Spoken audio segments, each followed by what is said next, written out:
Greetings and salutations. Welcome, welcome, welcome to our next episode of Live from NCCE. We are here today with the amazing Maker Master. That is our friend, Aaron Maurer. I cannot wait to hear what Aaron has to say and tell us about purposeful play with Lego. But in case you don't know my friend Aaron, I met Aaron. Oh gosh, Aaron, wasn't it back at 2015 when we were both at E2 in Seattle and Aaron was showcasing his project and he'd taken toothbrush heads and turned them into these little critters that moved around. And I was like, I got to know this guy.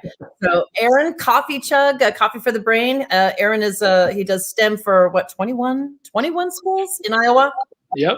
Yeah. And Aaron is, he's got ISTE Making It Happen Awards, and he's a PBS digital innovator and Lego master trainer ambassador. So Aaron, show us how to do purposeful play with Legos. We can't wait. Yeah. Let's do it. Let's get after it. Thanks, Tammy, for the introduction. And I'm, really impressed with your memory. Man, I came and remember what I had for breakfast most days. So I'm going to jump right into this action here. I'm going to share my screen, and I want everybody to know up front how excited I am to share this information with you. This is my passion. This is what I live and breathe. And so I support 21 school districts in Iowa. My title is STEM lead, so doing all sorts of things with hands-on learning, purposeful play, and trying to make this stuff come to life. And we all know, obviously, with COVID and all the things that have come into place, this has become more difficult than ever before in terms of how do we get hands-on learning and play and engagement, that kind of stuff, and taking shape. So what I want to do here today is take you through some ideas. All these stuff, I'm going to go a little fast, a little furious, and if you're up for the challenge, we're definitely going to go ahead and get you rocking and rolling with a hands-on activity. But what I want you to realize in this is that all the resources are available to you. So I want to make sure that you are aware of that as we get rocking and rolling. So what we're going to do is start off with just some quick, just really, really nerdy trivia challenge. This is a little thing you can take back to your classroom with your family. Something with Lego. We hear lots of people say Legos. I love my Legos, but the plural of Lego is Lego. So who doesn't love a little nerdy trivia? There you go. You've got it. And so here's what we want to look at here. Very quick, very fast, very furious. The what and the why of purposeful play, some ideas to experience play, and then the resources and activities that we have for you tonight. We've got Tammy working to make sure that any questions and things that you have are going to be popping up here on the screen, which is really important and exciting. And so she'll definitely make sure to let me know when those show up on the screen here. And as you have ideas too, please make sure that you go ahead and share that so we can get rocking and rolling as well. And so when we do that, I want to get into this idea here of, is purposeful play needed? And I know the answer is yes. We know that. We are well aware of those things. And so I think this is a really important piece that comes out of the Lego Foundation is play helps us cope with change. We have change all the time. That's nothing new. But we know with the pandemic and how we're dealing and processing, there's lots of variables. We've all been impacted in a variety of ways. We know the importance of play, not just for learning, but our social emotional well-being. It helps with anxiety, helps us take control of our situation. It does strengthen our social relationship, which has been, stressed to the max here. A lot of us have been home for quite some time. It helps us kind of take the abstract ideas and put them more into concrete thoughts and builds, and gives us some new opportunities. You've probably seen this type of graphic or idea in some shape or form many times, but I love this concept that comes out of lifelong learning, from Mitch Resnick and kindergarten and his institute and things like that, where what I like about Lego, and you could use anything, it doesn't have to be Lego, but Lego just really works very well with a lot of these ideas, is we want to create an opportunity for learning where we have low floors, a low barrier for anybody can get involved, anybody can do the work. We want to have wide walls. And what we mean by that is that we can take a lot of different pathways to make that stuff happen, and high ceilings. So regardless of our ability, our experience, our skill sets, things that we have, we can push the boundaries to what we want. And so as we think about this, one of my favorite quotes when I think about play is this right here, that play and learning are like two wings of a butterfly. One can't exist without the other. And I think this is really, really important because we know right now that play has been lost. It hasn't been done at home at much. It hasn't been done at school. whether those have been COVID matters, but even pre-COVID, we saw this decline. These things weren't happening. We're falling in love with our screens. We're falling in love with, keeping ourselves busy and lots of things, and play has been lost in that shuffle. But we know creativity matters. We know it matters. We see that happening as doctors and specialists are trying to find solutions for cures, for the vaccines, for doing stuff to make people be successful and healthy and not fall prey to the pandemic. We've seen the creativity in educators trying to teach with schools closed. We've seen the creativity in parents trying to handle jobs and parenting and their kids. We've seen it in the students themselves trying to think about, how do we redefine what it means to be a student? And so as we think about this, the question I want to pose to you here on this call is, how can we encourage educators to cultivate creativity in children and themselves? So we're going to do something here right away in this activity. I'm actually going to close this down just here a little bit so you can see here a little bit better. And what I'm going to have you do here very quickly, I'm not going to give you much time, is I want you, if you're tuning in and following along, I want you to find at max 10 random objects that are around you. Try to get at least 5. And let's see what we can get as a result of this. So I'm going to give you just about 30 seconds, maybe 45 if you need it, to go try to find 5 to 10 objects you have sitting around you. So go ahead and grab those objects now. This is where I wish I had some music to play for you all.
All right, so let's get going now. So let's get going here now. Let's go ahead and dive into this. And so what I want you to do here with this activity is I want you to go ahead. Oh, I lost my slides here.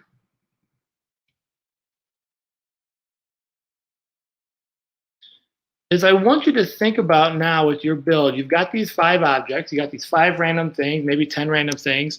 What I want you to be able to do here now is to build something with these materials. And I want you to build a childhood experience with your materials. And as you're building, I want you to take note of the words that are popping up in your mind as you build. So I'm not going to be able, with time here, give you a full 4 minutes. Let's go with just a minute or 2 here to kind of take a look at this build. You're going to take these random objects and you're going to put them together in a way that's going to make you create a model of one of your playful childhood experiences as a kid. So go ahead and do that now.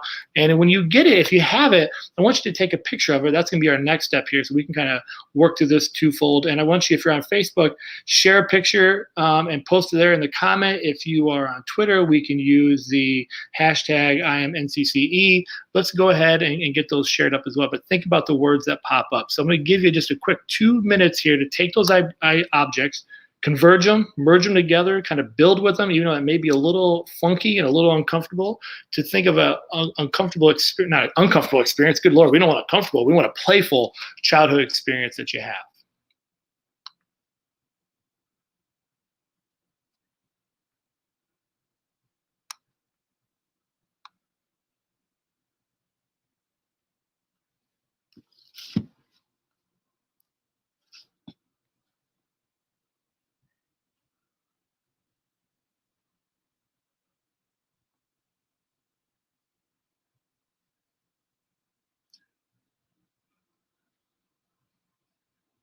So what we're trying to do here while you're working on this, what we're trying to get you to experience here is thinking about what was really powerful to you as a kid, as a child, as you're thinking through these activities, as you're thinking through what really brought you to life as a kid. And we want to make sure you start to think about how do we build that emotion, that feeling into our classrooms today. So as you're building, I want you to kind of think about that. What are those words that are coming into mind for you? What are those words that are happening as you're building and conjuring up these ideas? That's what we want you to be able to be thinking about and sharing those out there in the comments and in the feeds if you're following along. And so I think this is just something for us to kind of reenact, re-engage with our childhood experience. And then reflecting on that again as, am I bringing those emotions to my classroom, to my learning space, to my students, to my colleagues, to my admin, maybe to my own children as we think about these things? So as you're working through that, these are the things that I want you to kind of be thinking about while you're building. And we'll give you about another 30 seconds here. And while you're doing that, you can go ahead and post your pictures and share on Twitter or Facebook. If you're on YouTube, it's a little hard to do those pictures, I know. But I want you to go ahead and share that at any time. I think for the sake of time, there we go. Tammy's got some awesome work there, as I'm able to see here. Oh yeah, it's a swing set. Have you jumped in there, Tammy? Is that a swing set? I'm interpreting. Maybe I shouldn't interpret. That's not fair for me to do here. Can you hear me okay, Aaron? Yeah, it's totally a swing set. This is me. The mouse is me. I love it. I love it. Yes. And so these are the things that we want you to kind of be thinking about.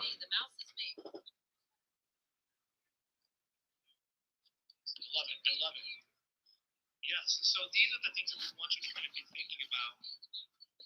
And so let's get back to this question: is how can we encourage educators to cultivate creativity in children and themselves? And so the way we want to do this is think about teacher roles. We want to think about, here are 4 ways we can kind of think about ourselves as educators. And you can insert the word educator in any system that you are part of and anything that you do. And so as we think about that, and we think about those works here, we've got these ideas: catalyst, consultant, connector, and collaborator. And so underneath the idea of catalyst, all right, what we're looking for is you are providing the spark. You are the model. You're providing examples. You are asking questions. You are helping ignite the curiosity and the wonder in the student to get them going. Sometimes we don't know how to begin. Sometimes the challenge, the problem, the learning can seem overwhelming. So how can we be that catalyst for those kids? The other one is to be a consultant. All right, offering tips, giving advice, helping them be creative and iterating and refining their ideas and their design. If it's from an emotional consultant, it's helping them overcome the doubts and frustrations. Anytime we're asking people to create, what we're really doing is asking them to be vulnerable. So if we don't have the safety, the space that makes us feel comfortable in sharing, we're going to feel some of these doubts and frustrations. The end goal here is that we're not trying to deliver instruction. We're not giving answers. We're not the answer key. We want to nudge, we want to encourage them to take that next step forward.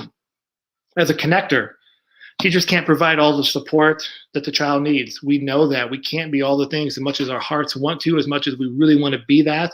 We know that it's just not always possible. And so what we want to do is make sure that we're connecting. We're finding other colleagues. We're finding other experts and educators and people from around the world that we can bring into our classroom.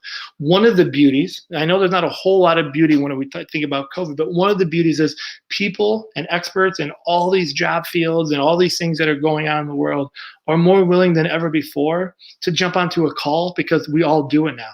And it's easier for them to be able to talk about what they do, to offer that expertise and to find those places. And so it's a wonderful time to build your network and to collaborate and make those things happen. And the last is just collaborator, right? What you're doing here is you want to make sure that you are more than providing support and advice. You are working to model the learning. Maybe you should be doing the learning along with them. One thing that I used to love to do is actually have the challenge, and then I would be the student in the classroom. And this does a lot of things. As I collaborate with them, they see my struggles, they see me asking them for help, and we can start to have this role reversal where teachers are students and the students become teachers. And I think that's really, really important piece. And so as we think about these things here, how do we continue to work through this? The other piece is your space a playground or a playpen? And I love that this is not my concept. It's from Marina Bears, which is phenomenal. And I want you to go back into these slides and access these. All the stuff is on the site for you to view. But as we think about playpen, is your environment restrictive? Is there limited room to move, limited room to explore? Are the range of possibilities limited by what's available? And is there a lack of freedom to experiment, lack of autonomy for exploration, lack of creative opportunities? And we think about playpen, maybe before COVID, we would think about our physical space. We're talking about the learning space in general. So it's not just physical, it's the mental, it's the emotional, it's all the pieces that come into that learning space. On the flip side, we think about playground. Do we have more room to move, more room to explore, more room to collaborate and experiment? When we think about a playground, kids are creating, they make up games, they run around, they laugh and tease, and they use the playground equipment in ways we didn't even think was possible. And while we want that, we want to be able to promote that, where a playpen can sometimes hinder those ideas. So as we think about these concepts here, we know that play is important because it hits on the things that we're all trying to do, regardless of the age of our kids, regardless of our title in education. We want critical thinking. We want complex communication. We want creativity. We want collaboration. We want flexibility, and we want productivity and accountability. And if you've watched play, just general play, these things happen naturally. And if we have the purposeful play, where we start to align our standards and work around with that, we can really start to knock things out of the park. And so as we think about that and we think about these things, I want to give you some ideas. And so I have these ideas that I want to be able to share with you as we work through this stuff here. So I want to be able to share my screen. And we were wondering here on the live stream. I wanted to ask Aaron if you could share your screen. Here, so I want to make sure that you're good to go with this. And so I've got it's on the website as well. Oh, Tammy, sorry. No, it's okay. I popped on. There was a question, and the question was about. I'm not sure what's going on here. Prompt. I'm sorry. It's on the website. But the question was about, that was a great prompt with random objects. Do you have a spot where someone can get random or can get those kinds of prompts? Sometimes it's hard to creatively come up with prompts to get kids to, purposefully play with. I love that it was random objects, but how do you do that? Get random or can get those kinds of prompts. Sometimes it's hard to creatively come up with prompts to get kids to, purposefully play with. I love that it was random objects, but how do you do that? Yeah, so there are a couple things here that you can do. One of those, Tammy, is there is a great deck, and I will make sure I put it on the website, but it's called Mockups. And Mockups will allow you to do that. It gives you these prompts. I use another card deck called Disruptus. I'll make sure I also link it to the website. So I want to make sure that you have that as well for you to see. So I'll make sure I got those on there for you as we get rocking and rolling.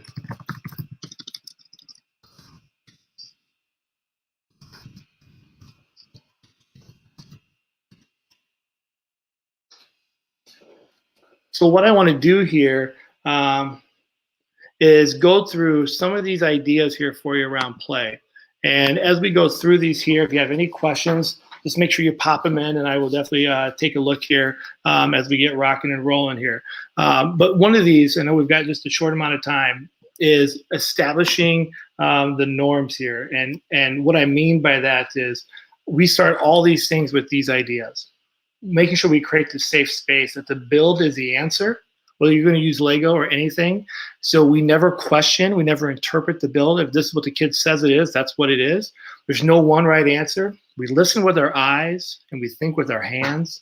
So when a kid or someone is talking, we put our focus on the build and not the person themselves. We make sure everybody builds and shares, and we make sure we're respectful in the comments. So I'm going to go through just a couple of these. We're not going to have time for all of them, but you will have access on the website. I have links to everything on there for you to go back and check on your own. One of these is a selfie build, and we do this a lot at the beginning of the school year, but maybe it's a good time too, as a lot of people are maybe coming back face-to-face, where you just need to kind of maybe re-energize the space.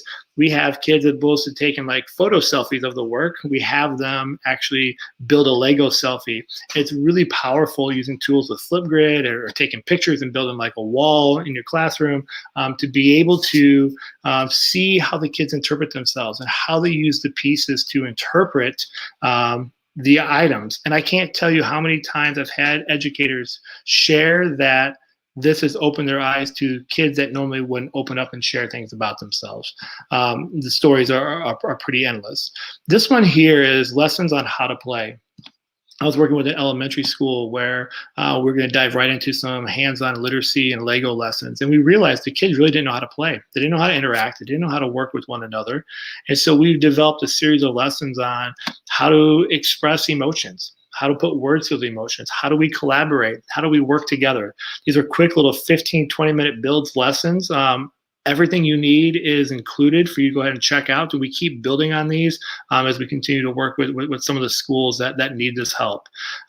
We've used the Lego duck build, something you've probably seen maybe a million times. And what we do with that is we get all the Lego ducks, we take a picture of it, we turn it into a poster, and we have the kids create the norms of the classroom using these Lego duck builds. And so I think that is a pretty powerful opportunity, and the whole lesson is available for how you could do that there as well. We would do this all the time, and you could do this with 5 Lego pieces. You could do this with just 5 random objects. So popsicle sticks and cotton balls and paper clips work just fine for this. You give the kids 5 Lego pieces or 5 objects, and you have them quickly put these pieces together. And you don't give them the prompt ahead of time, just put them together. And then what we have them do is you give them your formative assessment question. You give them their icebreaker activity when they walk in, or their exit ticket at the end of what is a run-on sentence. And what they do is they take these 5 pieces, these 5 items they've put together, and they have to explain how those pieces are the answer to the question, how it is the model of a cell, how it's a run-on sentence, how it represents the word revolution. And as they hear these and see all these different visuals, they're getting all these multiple visuals of the concept. They're hearing kids talk about it in kid-friendly language, and you as an educator get to see some really powerful things. You could walk through and have them you could just listen and mark through and know if they got it or not. I've seen it where teachers have put it in a Flipgrid, and this works out really wonderful for parent-teacher conferences, for parents to see how their kids are absorbing and understanding content. It just works really, really well.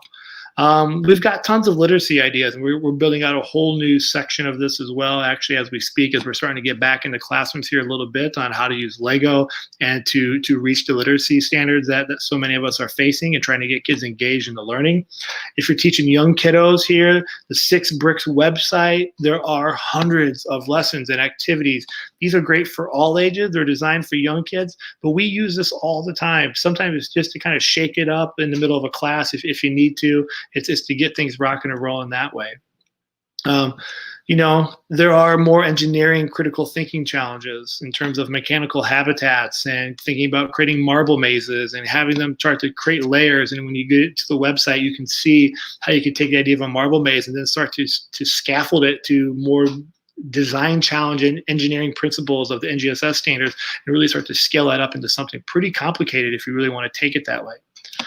You can take it the flip side. So over the quarantine and over our pandemic, I've run this many times where we've had, I've had over 1,000 different people sign up to the different activities to do these 100-element build challenges where we've had 100, you get 100 bricks, and every day you have a new way of how you have to repurpose these pieces to make it work. And what kids start to see is the possibilities with the creative constraints of 100 pieces. And the first couple of days, the first day is usually pretty easy, second day, then it gets a little hard, and then they really start to just open up the floodgates of their creativity. Here's another little fun one, virtual backgrounds. Have them create a virtual background that they use. We think about kids are having a hard time sharing their screens, they're not safe, they don't feel comfortable. Here's a great way to do that. Obviously easier said than done. I know not everybody has Lego, but it's something that you could kind of put together as you get rocking and rolling. Collaboration challenge. You can have them 2 base plates and they have to work together to build one cohesive build. So as they're working online or maybe in the classroom, as those base plates come together, it becomes one cohesive build. And so they have to have some planning, some design thinking, some prep before they just get building randomly within those ideas. Visual telephone we're actually going to skip that here for the sake of time, but it's all there in the slides for you. We've had a Lego ornament challenge. every day, and those are all available, and you could swap those out. I know it's not the holidays anymore, but you could move this into another concept here with Valentine's and things like that, or whatever you want to do. Lots of different ideas there as well. Something that's really powerful too, families love Lego Master, the TV show, the Master Builders, and all that, and season 2's coming. These experts do incredible work, not just the people on the show, but just master builders that are generally around the world. Learn from them. They're always sharing. They're always having great opportunities. And so I was lucky enough to have these two on my podcast. And what I learned just by understanding their process was very invaluable in terms of helping kids understand, you just don't build magnificent things overnight. It takes some time and practice and lots of those things. If you're looking for other ideas with Lego or even non-Lego, we've got the 25 days of making. If you're looking for a quick build and pickup, I have an idea here where you just lay down a blanket. I use a bed sheet, so anytime I go into any of the 21 school districts I serve, put the bed sheet down. We dump the Legos from the bin. Kids can take what they need. It's you dump them back into the pile. I pick up the bed sheet, boom, I put it in the bin, and away we go. So there's a little bit of that. Lego Foundation has an incredible playlist of just ideas that you can use in your space, at home, with your kids, wherever it might be. Some wonderful ideas for you to take a look at. They keep evolving it. They just updated the site just the other day. This is some incredible ideas here as well in terms of these online safety lessons, where they have here this idea of small builds for big conversations. So how do we get kids to kind of process their emotions, their thinking, their thoughts? And these are really, really good. They're designed for, I know, young kids, but my wife's an 8th grade algebra teacher, and I know that we were just actually talking right before this call here about how these could be helpful in some of those conversations. And don't forget to join the Lego education community, where there's already educators sharing ideas, there's lessons, there's plans, there's ideas, places you can go to reach and ask questions, and educators just like you are on here every single day, working together, trying to make this stuff work in these times that we know is so tough for educators.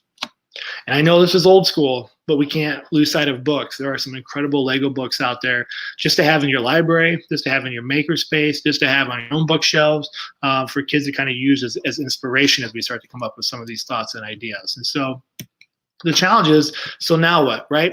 And so I want to leave you with this quote here from Papert. I use it in every presentation because I think it's so incredibly powerful as we think about play here in our short amount of time here together, is that the scandal of education is that every time you teach something, you deprive a child of the pleasure and benefit of discovery. So what I want you to think about here is, as we think about these opportunities, how do we reach out? How do we make those things happen? How do we come together to allow kids that feeling of discovery, that feeling of ownership, that their ideas have come to life, whether we're using Lego or just basic, materials that we have sitting around our home or our classroom. So as we get to that, I'm going to go ahead and close out of this slide deck here. I know that I'm having a little bit of a glitch. Oh, there we go. I think we're back here. And so I'm going to see here if we got any questions that I can answer here, and I'm going to see. Ooh, that echo is terrible on my end. I don't know what's going on my screen here, but I see a question is, have we run one of these Lego challenges for teachers? And it seems it would be a great PD. Actually, yes. And Tammy, it's a great question that you post here. I'm getting ready to launch a 4-week course, 4 weeks for, it's actually for a homeschool network. It's going to be open for teachers and for parents and for anybody. It's free. It's going to be open. It's going to be live here probably in about mid-February. And we're going to do 4 weeks of build challenges. And so what's going to happen is there's going to be a live stream where you can kind of follow along with an example build. And then you're going to have 5 daily build prompts. You don't have to do them all. You can kind of take them and use them as you go. And each week we're going to have a theme based around one of the universal constructs of either creativity, critical thinking, communication, things of that sort. So these things will be coming your way very, very soon. So hopefully that's going to be helpful, and that'll be launched there on the website that is linked as a resource as well for people to access the slides and everything that was shared tonight. Yeah, Aaron, this has been absolutely fascinating. We are so appreciative that you have shared your time and talent with us tonight. Aaron, you continue to inspire. We used that 100 Lego build challenge when COVID first started in March. My students ate it up, and it's exactly what you said. Right about the 56th day, the creativity started creeping in. So we thank you from the bottom of our hearts for being here. And of course, Aaron and I will both be at the virtual NCCE 2021 conference. If you want more information about that, all you have to do is go to ncce.org and click on conference, and you'll find out all of the amazing guest speakers and featured speaker Darren Clay. But be sure you turn in here next week, same bat time, same bat channel, that dated me, to come and see Tisha Richmond. Tisha Richmond makes learning magical, and she's going to show us how to do that next week. So thank you to Aaron Maurer, my good friend. Thank you, everyone, for being here, and join us next week when we're live from NCCE. Bye-bye.